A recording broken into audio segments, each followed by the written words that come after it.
What's up guys, Jakob Owens here for the Buff Nerds, and today I'm going to give you 8 tips on how to make your videos more cinematic.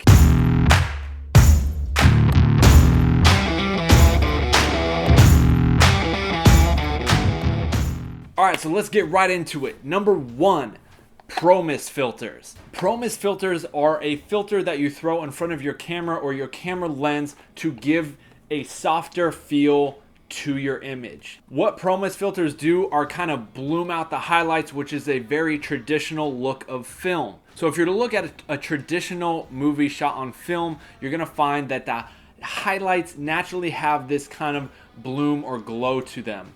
And that's due to the fact that this is shot on film and not like cameras today, which are very digital and have all this dynamic range.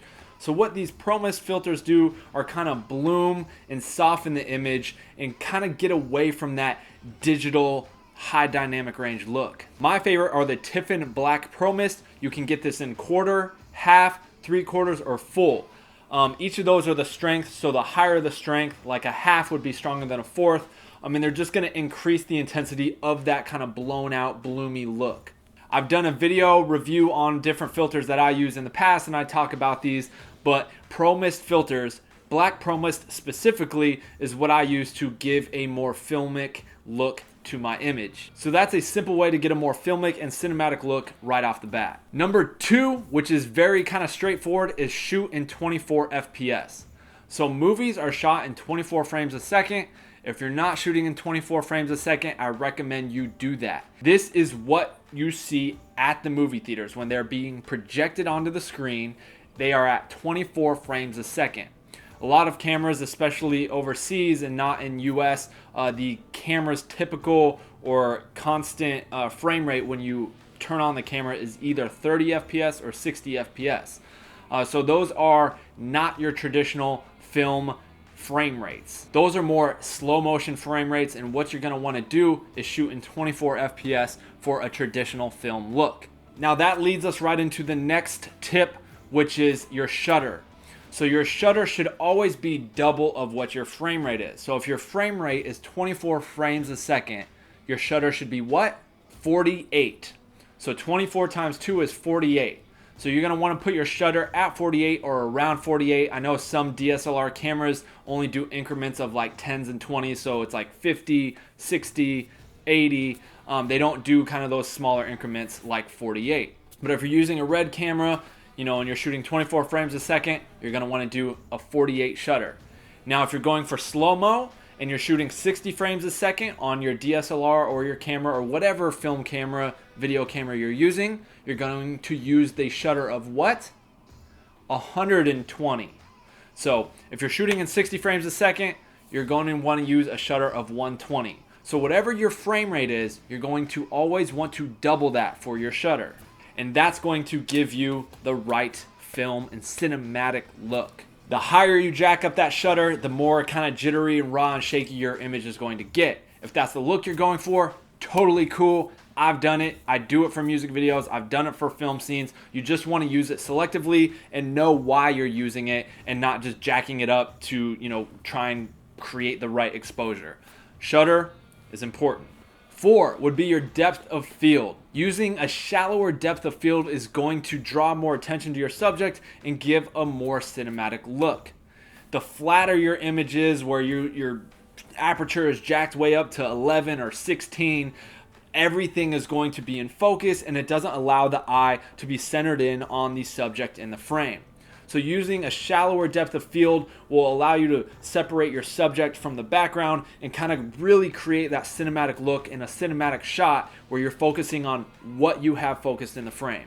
So make sure to use a shallow depth of field if you want to create that distance between your background and your subject. Another key one is to not zoom while you're shooting and to use prime lenses. When you zoom as you shoot, it kind of creates this docu-style feel or video feel where you have in the traditional old film home cameras, you would zoom in and out. Cinematic movies, for the most part, are always going to be shot on prime lenses. So using a prime lens, you're not able to adjust the zoom in and out. It's just, it's a prime lens. So if it's a 50mm prime lens, the lens is 50mm and that's it. You don't get a zoom in and out. And prime lenses are a good way to really get a sharper image, but also create that cinematic look, and it keeps you from zooming in and out.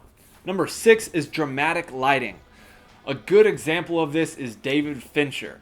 His lighting for his movies that he directs is always very one-to-one. And what that means is you have light coming in from one side, and then on the other side it's very dark. So it's very one-to-one lighting. It's very moody, it's very dark. It kind of creates a more cinematic feel. If you go to the movies or you go to the theater to watch a movie, typically a lot of the movies are going to be very dramatic in their lighting style. Unless it's like a comedy or a rom-com, something that's very lighthearted, then usually everything's pretty evenly lit. But if you're watching a movie that's like Fight Club or Book of Eli or anything that's just very cinematic and moody, you're going to notice the lighting comes in from one way and doesn't really come in a different way. So you're going to have a very one-to-one lighting ratio. And that dramatic lighting style creates for a cinematic look. Then after the lighting comes your color grade. Color grade is super important and just as important as lighting and everything else. You do all this work to create a cinematic look, and then if you color grade it just very not good, I don't know what else to say. If you color your video or your film poorly, it will take away all the hard work that you worked so hard for to achieve that cinematic look. So if your film calls for a dark and moody tone and look, color it that way. If it calls for something bright and airy and colorful, then color it that way. Your color is going to really determine the mood and tone of your piece, your film, your video, whatever it is. If you're not great at coloring, video or color LUTs are a great way to get started, a starting off point to kind of help you start getting to color correctly or notice what tones go well together. I recommend Tropic Color. I'll link them in the description below. You can save 10% when you use my promo code with them, just BN10, all caps, BN10. And that'll get you started with some great cinematic LUTs that you can use for your guys' videos, films, projects, whatever it is. I also have some of my own LUTs that I've created that I've used on all my videos in the past. That link will be in the description below as well, so make sure you check out those and see what I have to offer of the LUTs that I've created. I also have a color grade tutorial on my website as well, so again, just click that link, go check it out, and learn how to color because that's super important. And last but not least is film grain. By adding a film grain, you can give that traditional film look to your videos, films, projects, whatever it is. As you know, traditional films were called films for a reason because they were shot on film. So there are film grain overlays that you can get where you just add it in post, you overlay the film grain, select an opacity layer, and it just adds a little bit of true film grain to your project. And what that'll help do is kind of add that texture of that film to your project, but also give your project a more film look where your shadows aren't so crushed blacks and your highlights aren't so blown out. So yeah, adding film grain is a good little extra kind of tool that you can throw in post. Just add that extra little touch of film to your projects. Again, Tropic Color also makes some film grain overlays that you can find in the description below. Use my promo code, save 10%. And yeah, check out film grain to enhance your projects and make a more cinematic feel. So yeah, those are my 8 tips on how to achieve a more cinematic look. I hope this helps some of you guys. If you have any questions at all, please let me know in the comments below. I'm very responsive to all the comments. So again, any comments, list a comment below. If you like this video or you found that it helped, please drop a like, a comment, subscribe if you're not already subscribed. Make sure you press that bell notification so you get notified when we upload any new videos. Whew! Again, check all the links in the description below. And I appreciate you guys for watching. And I'm Jakob Owens for the Buff Nerds, and I'm out.